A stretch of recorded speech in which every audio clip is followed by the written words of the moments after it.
Welcome to another coloured pencil tips video. This week I want to talk more about skin tones.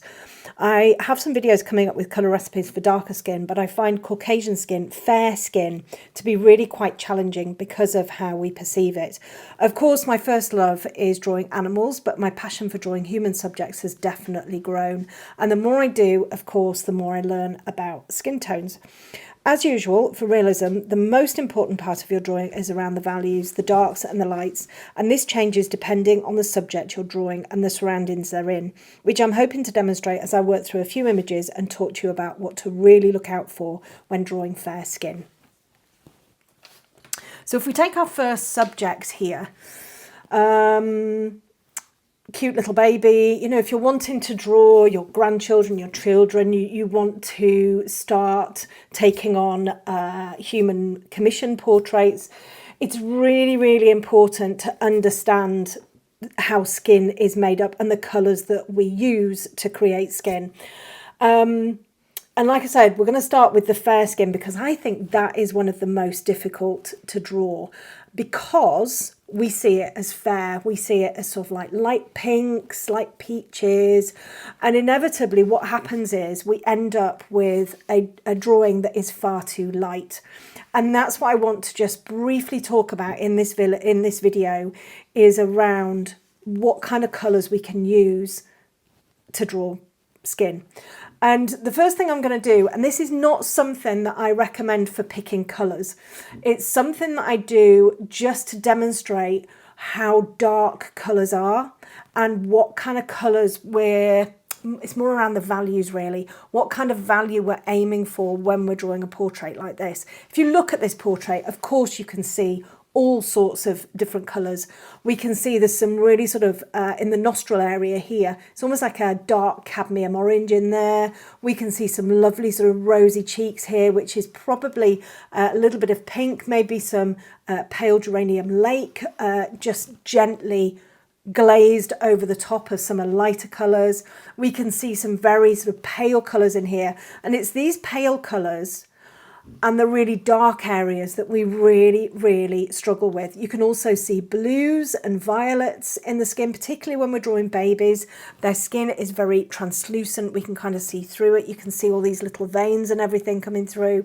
But our brain tells us that this is a fair-skinned child and we're going to use pinks, and mostly pinks really, pink and white.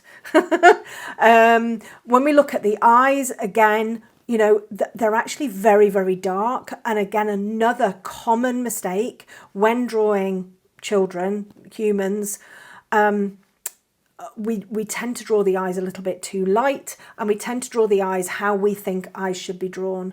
And that's when everything starts to fall over. So I'm just going to use my colour picker tool here. And this is not because I'm picking a colour. When I choose colours, I choose them from memory. I might have a little bit of a play. If it's a colour that I'm not very used to using, I might have a little bit of a play in the corner of the paper that I'm using, just to kind of see, you know, what result I'm going to get. But usually I kind of know, oh, I'm going to layer this over this, over this, over this. What I want to demonstrate here is actually how dark these colours are. So I'm going to come over here. We can see it's that top colour there, that very pale sort of shell pinky sort of colour there. That is going to be your base really for the whole of this side of the face, this pale colour. That is quite a cool pink. We've got the light shining on this side of the face, so that tends to be quite cool colours that you would use here. That pinky colour there, I would be using something like probably a pink white in the luminance range, probably pink white combined with something like a buff titanium. In fact, a buff titanium would be a really, really nice colour to start here because it's not too pinky. It's kind of in the middle, and you can always tone it down with a slightly pinkier colour in there. You're not just going to put one layer of colour in there. If we come to the ear here, this is really orange. This is really orange. You can see there's like terracotta in there. There's India red in there. There's some really quite strong orangey browns in there. We've got some Venetian red in there. This is the problem when you're trying to use a colour picker to choose your colour, because can you see how I'm moving across the pixels here? The colour changes all of the time. So then you're like, well, I'll use this colour here, then I'll use a different colour, then I'll use a different colour.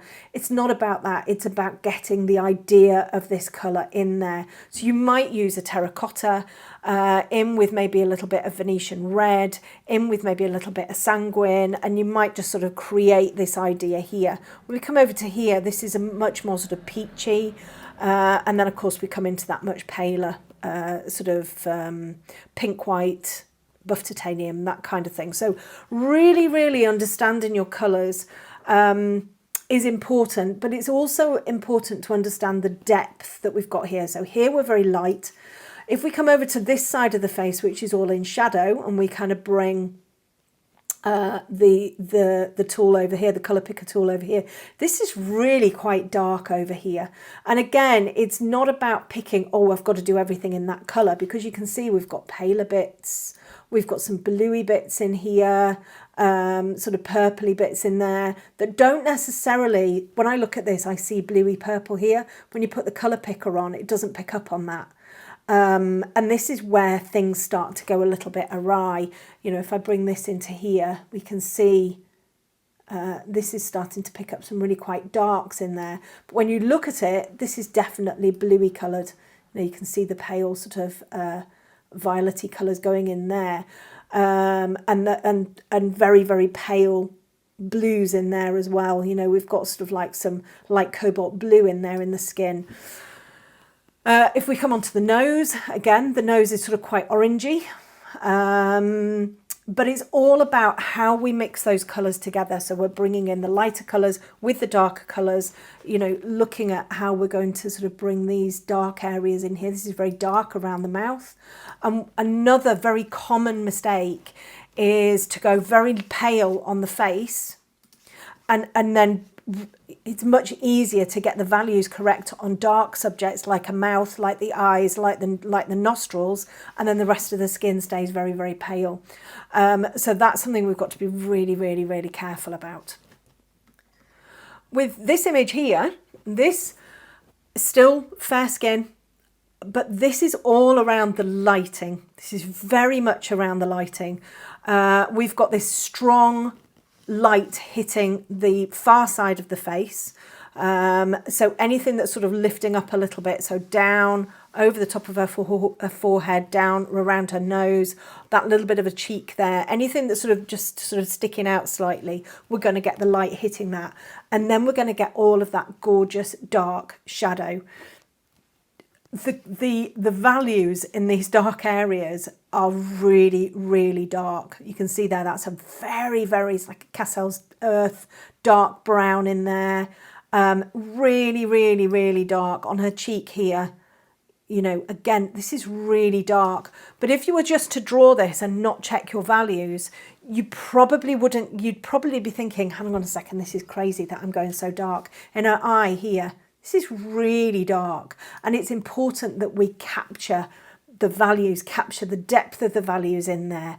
It's really important. In fact, I think this piece here, this is something that I might do as a bit of a mini tutorial, just her little face here, because this is a great one to be talking about lighting, because if you look at the light areas here, this is really light.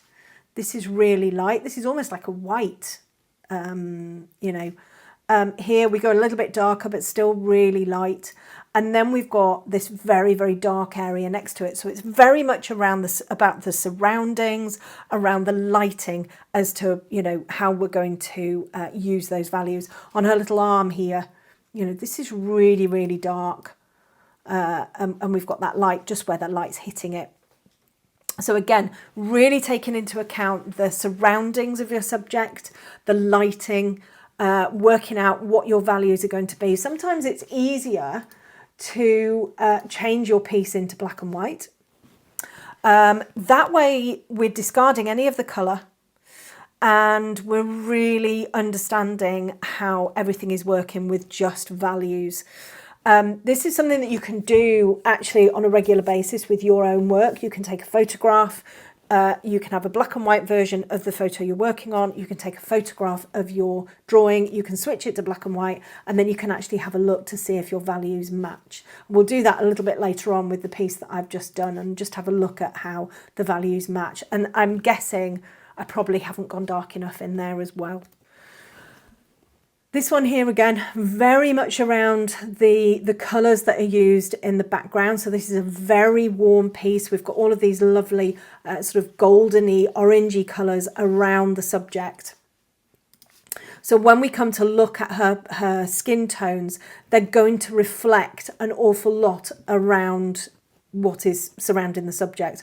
Also, if there's a filter been used or something like that. So you'll find this one has definitely got more of those orangey tones in. Even the lighter colours are definitely more orangey. They're more of that sort of peachy colour rather than it being pink. And again, this is really, really important to capture when we're doing a piece like this. I think it's quite nice to get a bit of a background in, but regardless of the background, when you're copying a photograph, go with the lighting that you've got. Try not to be changing too much, because you're just making your life a little bit harder. Once you get more experienced at drawing people, of course, then you can start to draw from life. You can, start to incorporate backgrounds. You can start to create from your own photographs. But when you're practicing, it is a really good idea to use a photograph and use what's offered to you in that photo. And you can see with this one, it's all around those sort of more peachy and orangey colours in here.